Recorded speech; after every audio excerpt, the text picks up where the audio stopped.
നടുവേദന ഉണ്ടാകുന്നതിൻ്റെ പ്രധാനപ്പെട്ട കാരണം എന്ന് പറഞ്ഞാൽ നമ്മുടെ പോസ്റ്ററാണ്. നമ്മൾ എപ്പോഴും ഇരിക്കുകയാണ്. അതുമാത്രമല്ല, നമ്മൾ കമ്പ്യൂട്ടറിൻ്റെ മുമ്പിലൊക്കെ 8 മണിക്കൂർ 10 മണിക്കൂർ ഇരിക്കുകയാണ്. അതും വളഞ്ഞ് ഒടിഞ്ഞൊക്കെയാണ് മിക്ക വ്യക്തികളും ഇരിക്കുന്നത്. കുട്ടികൾ പഠിക്കുന്നതും നട്ടല് വളഞ്ഞിട്ടാണ്.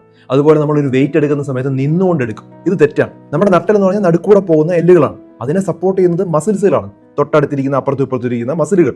ഈ മസിൽസിലാണ് നമ്മൾ സ്ട്രെയിൻ കൊടുത്തു കഴിഞ്ഞാൽ മസിലിന് ഉളുക്കൊണ്ട് വരാം, അല്ലെങ്കിൽ ലിഗമെന്റിന് സ്ട്രെയിൻ ഉണ്ടാവാം. അപ്പോഴാണ് നമുക്ക് വേദനകൾ ഉണ്ടാകുന്നത്. അപ്പം നമ്മളിത് എങ്ങനെ ഒഴിവാക്കാം?